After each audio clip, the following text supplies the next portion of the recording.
Good morning, students. In continuation with the previous topic, now we will take the topic types of detergents.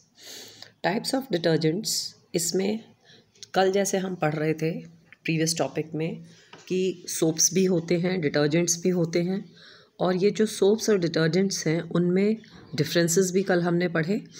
तो soaps भले ही hard water के साथ ना react कर सकें और क्लींजिंग एक्शन ना कर सकें, परंतु डिटर्जेंट्स ऐसी चीज़ हैं जो कि हार्ड वाटर के साथ भी क्लींजिंग एक्शन शो करते हैं। इसलिए detergents are better than soaps या they have better qualities than the soaps. Now इसी में टाइप्स ऑफ डिटर्जेंट्स जब हम पढ़ते हैं तो टाइप्स ऑफ डिटर्जेंट्स में cationic detergents, this is also called an invert soap. These are quaternary ammonium salt which contain long chain of alkyl groups. ये जो कैटायनिक डिटर्जेंट्स हैं क्वाटरनरी अमोनियम सॉल्ट्स की कैटेगरी में आते हैं, जिनमें कि एल्काइल ग्रुप की एक लॉन्ग चेन उपस्थित होती है। These can be prepared by the following ways. हम ऑयल या फैट को लें और उसका हाइड्रोलिसिस कराते हैं तो हमें ग्लिसरॉल और हायर फैटी एसिड्स की प्राप्ति होती है। ये जो फैटी एसिड्स हैं ये अमोनिया के साथ रिएक्ट करके अमाइड ग्रुप बनाएंगे।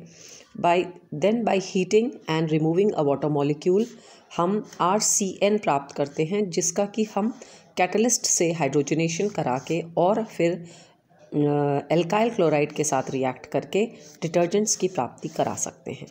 क्लीनिसिंग action of these detergents is like cationic detergents. तो ये जो डिटर्जेंट्स हैं इनका जो क्लीनिसिंग एक्शन है वो कैटायनिक डिटर्जेंट्स के तरह से होता है, इसलिए हम इसको कैटायनिक डिटर्जेंट्स की कैटेगरी में रखते हैं। ऐसे ही फिर आते हैं anionic detergents. Maximum detergents are anionic in nature. जो डिटर्जेंट्स यूजुअली इस्तेमाल में लाए जाते हैं या यूज़ में लाए जाते हैं वो मैक्सिमम एनायनिक टाइप के रहते हैं, और ये दो टाइप्स के हैं। Biodegradable detergents. In the long hydrocarbon chain of detergent is unbranched and attached with a benzene ring, then these are called as biodegradable detergents. Anionic detergents में भी ये long chain hydrocarbon है in unbranched and attached with the benzene ring, then these are called as biodegradable detergents. तो इसका मतलब क्या हुआ, यहाँ पर जो एल्काइल चेन है वो अनब्रांच्ड है और बेंजीन रिंग के साथ अटैच्ड है। ऐसी जो डिटर्जेंट्स हैं उनको हम बायोडिग्रेडेबल डिटर्जेंट्स में कैटेगराइज करते हैं। Alkylation of benzene is done with unbranched alkene and an unbranched long chain alcohol. तो अब जब फर्दर इसका एल्काइलेशन कराया जाता है बेंजीन का, तो इसमें हम अनब्रांच्ड एल्कीन और unbranched long chain of alcohol लेते हैं और उससे इसका जो एल्काइलेशन है वो कैरी आउट किया जाता है। जैसा कि हमें रिएक्शन में दिखाई दे रहा है कि हम बेंजीन मॉलिक्यूल लेते हैं और बेंजीन मॉलिक्यूल का हम एल्काइलेशन करेंगे। तो पहला जो एल्काइलेशन कर रहे हैं वो अनब्रांच्ड एल्कीन से इसका ट्रीटमेंट कराते हैं और फिर हम इसको अनब्रांच्ड एल्कोहल के साथ इसका फर्दर ट्रीटमेंट कराते हैं। तो ये जो टाइप ऑफ डिटर्जेंट्स हैं they can be degraded by small bacteria. तो ये जो अनब्रांच्ड हमें डिटर्जेंट्स की प्राप्ति हो रही है इनका डिग्रेडेशन जो है स्मॉल बैक्टीरिया के द्वारा कराया जा सकता है, इसीलिए इसको बायोडिग्रेडेबल डिटर्जेंट्स की कैटेगरी में रखा जाता है। ये जो डिटर्जेंट्स हैं बायोडिग्रेडेबल क्यों कहे गए, क्योंकि इन डिटर्जेंट्स को स्मॉल बैक्टीरियाज के द्वारा डिग्रेडेशन करा जा सकता है। फिर इसमें नेक्स्ट आते हैं अनबायोडिग्रेडेबल डिटर्जेंट्स।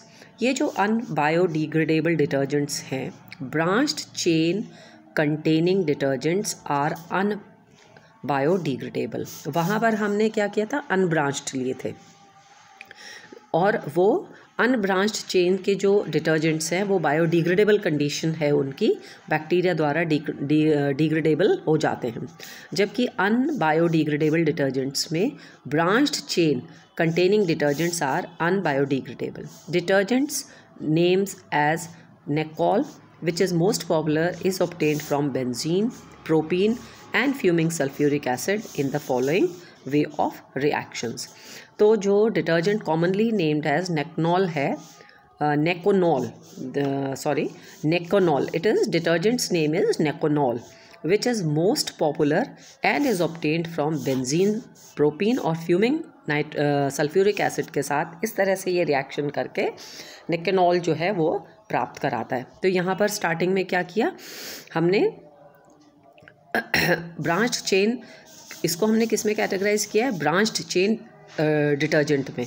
तो यहाँ पर जो रिएक्शन हो रही है वो किसकी हो रही है, बेंजीन की रिएक्शन जो है प्रोपीन के साथ हो रही है और फ्यूमिंग सल्फ्यूरिक एसिड के साथ रिएक्शन हो रही है। और स्टेप बाय स्टेप जब रिएक्शन होता है तो हमें एक ब्रांच्ड चेन डिटर्जेंट जो है उसकी प्राप्ति होती है। लेकिन ये कैसा है, ये डिग्रेडेबल नहीं है, इसीलिए इसको हमने अनबायोडिग्रेडेबल डिटर्जेंट की श्रेणी में रखा है। फिर आते हैं इसमें neutral detergents. Modern detergents are neutral molecules. In these, the necessarily hydrophilic part is a multifunctional group which is soluble in water due to hydrogen bonds. तो जिस प्रकार से हमने इसमें देखा था कि एक हाइड्रोफोबिक पार्ट भी होता है और एक हाइड्रोफिलिक पार्ट होता है।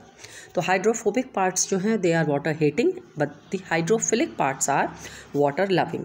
तो यहाँ पर जो न्यूट्रल डिटर्जेंट्स हैं जो कि कॉमनली यूज्ड मॉडर्न डिटर्जेंट्स हैं, इनमें जो हाइड्रोफिलिक पार्ट है वो मल्टी फंक्शनल है, यानी उसमें कई तरह के फंक्शनल ग्रुप्स उपस्थित हैं which is soluble in water due to hydrogen bonds. तो हाइड्रोजन बॉन्ड्स बनाने की वजह से वो पानी में घुलनशील है। The example of this type of detergent is pentaerythritol monoalkanoate. The example of neutral detergents, ऐसे डिटर्जेंट्स जो कि न्यूट्रल नेचर के हैं, मल्टी फंक्शनल हैं, उनका एक कॉमन एग्जाम्पल जो है वो है पेंटा एरिथ्रिटॉल मोनो एल्कानोएट। तो इसमें कितने फंक्शनल ग्रुप्स हो गए ये आप देखिए कि यहाँ पर हमारे पास अल्कोहलिक ग्रुप भी है, यहाँ पर हमारे पास जो है न्यूट्रल डिटर्जेंट में जो ग्रुप्स हैं वो मल्टी फंक्शनल हमने स्टार्टिंग में ही कहा है। तो यहाँ पर हमारे पास कार्बोनिल ग्रुप भी प्रेजेंट है, अल्कोहलिक ग्रुप भी प्रेजेंट है एंड फर्दर। तो न्यूट्रल डिटर्जेंट का जब सिंथेसिस किया जाता है तो यहाँ पर सिंथेसाइज करने में हम एल्कोक्साइड से सिंथेसाइज कर रहे हैं और यहाँ पर हमें ब्रांच्ड चेन भी मिल रही है और ये जो डिटर्जेंट हमें प्राप्त हुआ है that is penta erythritol mono alkanoate.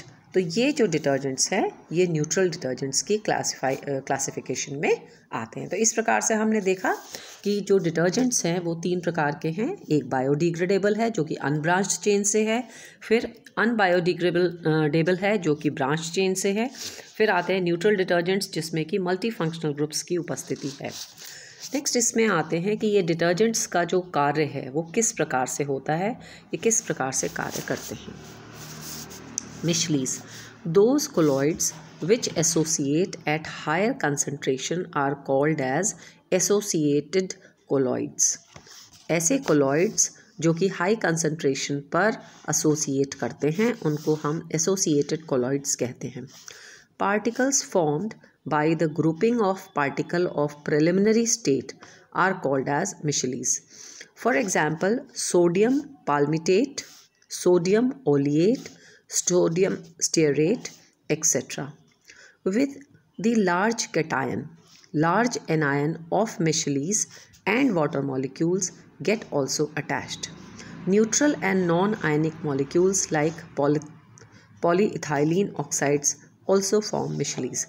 अब जब हम यहाँ पर मिशलीस का प्रिपरेशन देख रहे हैं और किस तरह से मिशलीस का यहाँ पर फॉर्मेशन हो रहा है तो यहाँ पर हम क्या देखते हैं कि ये जो ग्रुप्स हैं ये एक मिशल्स यानी एक पार्टिकल्स बना लेते हैं। पार्टिकल्स फॉर्म्ड, जैसे हमने कहा particles formed by the grouping of particles of preliminary state are called as micelles. तो इसमें सोडियम पाल्मिटेट है, जैसे सोडियम ओलिएट है, सोडियम स्टीयरेट है, ये और किसके साथ एसोसिएट होते हैं, ये कैटायंस के साथ या लार्ज एनायंस के साथ। यही सोडियम पाल्मिटेट या तो वो कैटायन लार्ज कैटायन के साथ एसोसिएट हो सकता है या लार्ज एनायन के साथ हो सकता है और मिशलीस को प्राप्त कराएगा एंड वाटर मॉलिक्यूल्स भी इसमें अटैच हो जाते हैं। Neutral and non ionic molecules like polyethylene oxides also form मिशेलीज।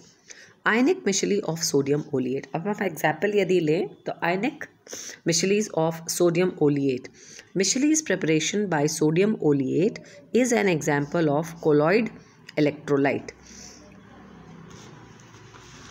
It is having two parts, a hydrocarbon part which is the tail part and other is the head part.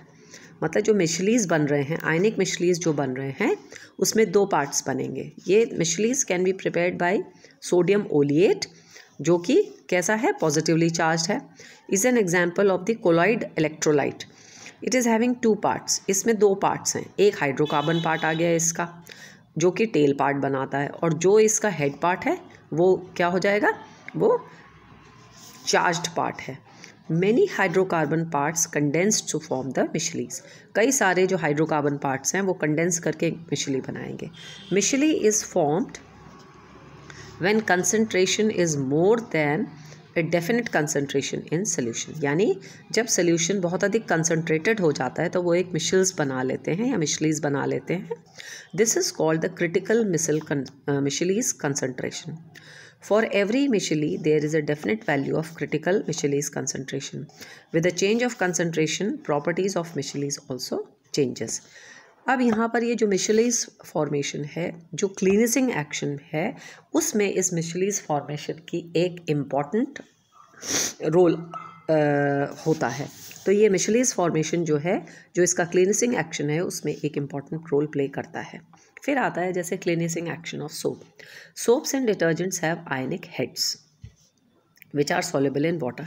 जब तक उसमें आयनिक head नहीं होगा, जब तक वो पानी में घुलनशील नहीं होंगे, तब तक उनकी क्लींसिंग वैल्यू जो है वो नहीं होती। इसीलिए सोप्स एंड डिटर्जेंट्स इस प्रकार से बनाए जाते हैं जिससे कि उनमें आयनिक हेड हो, हाइड्रोजन बॉन्डिंग हो और वो वाटर सॉल्युबल हो।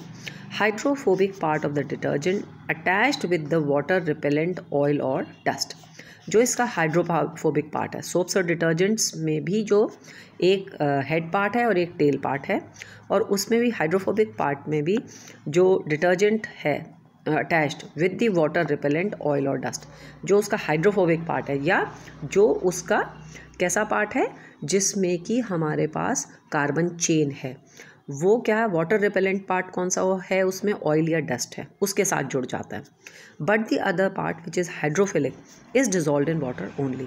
तो हेड और टेल जो हैं, तो हेड पार्ट जो कि क्या कहलाएगा, जो हमारा हाइड्रोफोबिक पार्ट है वो तो ऑयल या डस्ट के साथ जुड़ जाएगा, और जो उसका टेल पार्ट है जो वाटर सॉल्युबल है वो अलग रहेगा। In the same way many molecules in water act like this. On rubbing with hands or washing machine or in hot water, the dirt and oily which is adhered is removed from the surface of clothes in the form of small droplets and come in water. तो अब क्या होता है, जब ये पानी में हमारे पास दो पार्ट्स हो गए इस डिटर्जेंट के, एक उसका हेड पार्ट हो गया और एक उसका टेल पार्ट हो गया। तो हेड पार्ट तो किससे जुड़ गया, ऑयल या डस्ट से। वाटर पार्ट जो वाटर लविंग है वो क्या करेगा, वो मैनी मॉलिक्यूल्स के साथ जुड़ जाएगा, और जब हम उसको हाथ से रगड़ते हैं या मशीन में या हॉट वाटर के साथ, तो जो डर्ट और ऑयल है वो जो एडहेर्ड था वो सरफेस जो क्लोथ का सरफेस है उसमें से निकलकर in the form of small droplets वो पानी के साथ आ जाता है, resulting in the cleansing of the surface of water from oil and dirt. The cleansing action of soap और डिटर्जेंट कैन बी शोन। जैसे पहला स्टेज ये है जिसमें कि हमने पानी में डिटर्जेंट के मॉलिक्यूल को घोला है, तो ये तो हो गया हमारा सोल्यूशन ऑफ डिटर्जेंट्स हो गया। यहाँ पर डर्ट या सरफेस है, ये मॉलिक्यूल्स है डिटर्जेंट्स के। फिर यहाँ पर सेकंड स्टेज में क्या हो गया, ये इस तरह से जो डर्ट सरफेस पे डर्ट है उसमें हमारा डर्ट में दो पार्ट्स आ गए, एक तो हेड पार्ट आ गया और टेल पार्ट आ गया। तो डर्ट के साथ कौन सा पार्ट जुड़ेगा, जो हमारा हाइड्रोफोबिक पार्ट है, यानी जो वाटर हीटिंग है, क्योंकि वो हाइड्रोकार्बन पार्ट है तो वो डस्ट या डर्ट के साथ जुड़ जाएगा। तीसरी स्टेज में क्या होगा, छोटे छोटे मॉलिक्यूल्स बन जाएंगे, और जब उनकी रबिंग होगी या उसकी वॉशिंग मशीन के साथ होगा या हॉट वाटर के साथ होगा, तो इस तरह से वो एक छोटे छोटे पार्टिकल्स बना लेते हैं और पानी के साथ फिर वो धुल जाते हैं और पानी में से वो निकल जाते हैं। तो इस प्रकार से जो सोप है या डिटर्जेंट है उसका क्लीनिसिंग एक्शन जो है वो होता है। अब इस चैप्टर में जो मेन पॉइंट्स हैं जो हमने इस चैप्टर के पढ़े हैं उसको इस प्रकार से देखते हैं। जैसे first of all, esters of glycerol and high molecular weight carboxylic acids are actually called as oils and fats. जब हम स्टार्टिंग में पढ़ रहे थे तो ऑयल्स और फैट्स जो हैं वो एक्चुअली क्या हैं, एस्टर्स ऑफ ग्लिसरॉल हैं, जो कि high molecular weight carboxylic acids हैं, जिनको कि ऑयल्स या फैट्स के रूप में क्लासीफाई किया जाता है। फिर the next important point is those glycerides which contain similar type of condensed acids are called as simple glycerides, and glycerides which contain different acids are called as mixed glycerides। तो simple glycerides और mixed glycerides का जो basic difference है कि जब एक ही तरह का ग्लिसरॉइड कंडेंस होता है तो वो तो सिंपल ग्लिसरॉइड कहलाता है, पर डिफरेंट टाइप के एसिड्स जो हैं जब वो कंडेंस होते हैं तो वो मिक्स्ड ग्लिसरॉइड कहलाते हैं। Oil and fats can be obtained from animal as well as vegetable by solvent extraction, pressing या melting process से। On the basis of source of obtaining oil and fats, they can be categorized into vegetable oil, vegetable fat, animal oil या animal fat. तो जहाँ से हम source जो हमें प्राप्त करा रहा है तो वेजिटेबल ऑयल भी कहला सकता है, वो वेजिटेबल फैट भी हो सकता है, ऐसे ही एनिमल ऑयल और एनिमल फैट। फिर सैपोनिफिकेशन, हाइड्रोलिसिस ऑफ ऑयल। अगर हम ऑयल का हाइड्रोलिसिस करते हैं ऑयल्स एंड फैट्स का बेस के द्वारा, तो हम सैपोनिफिकेशन की रिएक्शन को कैरी आउट करते हैं, जो कि सोप मैन्युफैक्चरिंग का एक इम्पॉर्टेंट स्टेप है। फिर ऑयल जो अनसैचुरेटेड एसिड्स से प्राप्त होते हैं, ऑयल्स जिनमें कि अनसैचुरेटेड एसिड्स प्राप्त होते हैं, यदि हम उसका हाइड्रोजनेशन कराते हैं तो वो फैट्स में टर्न हो जाता है, जो कि घी बनाने का एक वेजिटेबल घी बनाने का एक इम्पॉर्टेंट प्रोसेस है। फिर सैपोनिफिकेशन वैल्यू क्या होती है, जितना milligrams of potassium hydroxide required होता है 1 ग्राम ऑयल या फैट को सैपोनिफाई करने के लिए, उसको हम सैपोनिफिकेशन वैल्यू कहते हैं। ऐसे ही फिर आयोडीन वैल्यू, किसी भी सब्सटेंस की आयोडीन वैल्यू, जितना मिलीग्राम्स ऑफ आयोडीन चाहिए, कितने मिलीग्राम्स ऑफ आयोडीन चाहिए जो कि किसके साथ रिएक्ट करेगा, 100 ग्राम ऑयल या फैट के साथ, वो उस ऑयल या फैट का आयोडीन वैल्यू कहलाता है। ऐसे ही फिर आरएम वैल्यू, कितना ml 0.1 NaOH चाहिए किसके लिए, जो फ्री एसिड्स हैं उनको न्यूट्रलाइज करने के लिए, जो कि किस में प्रेजेंट है, 1 ग्राम ऑयल या फैट में प्रेजेंट है, वो उस ऑयल का आरएम वैल्यू कहलाता है। फिर by the reaction of glycerol and acid chlorides or by the reaction of 1,2,3 tribromopropane with silver salt of acid, simple glycerides are obtained। ऐसे ही मिक्स्ड ग्लिसराइड्स को ऑब्टेन करने के लिए sodium salt of fatty acids with glycerol monochlorohydrate और by the reaction of acid chloride with 1,3-बेंजिलिडीन glycerol हमें mixed glyceride की प्राप्ति होती है। Metallic salts of higher fatty acids are soaps. जो सोप्स हैं actually they are metallic salts of higher fatty acids. Soaps of sodium salt जो हैं वो हार्ड सोप्स कहलाते हैं, और ऐसे सोप्स जो पोटेशियम सॉल्ट से बनते हैं वो सॉफ्ट सोप्स कहलाते हैं। फिर ऐसे डेरिवेटिव जो long chain hydrocarbons containing sulphonic acid से डिराइव होते हैं, जो कि डर्ट और ऑयल को क्लीन करने के काम आते हैं, वो डिटर्जेंट्स कहलाते हैं। Commercial name of sodium dodecyl sulphate is Dreft and sodium 1357 tetramethyl octyl benzyl sulphonate is Nacconol. Anionic detergents are also called as invert soaps. Unbranched hydrocarbon series containing detergents are biodegradable, और जो branched है वो unbiodegradable हैं। फिर concentration of soap and detergents necessary for micellar preparation is called as critical micelle concentration। तो soaps और detergents की जो नेसेसरी कंसनट्रेशन चाहिए जिससे कि मिसल प्रिपरेशन हो सकती है, उसको हम क्रिटिकल मिसली कंसंट्रेशन भी कहते हैं। Thank you.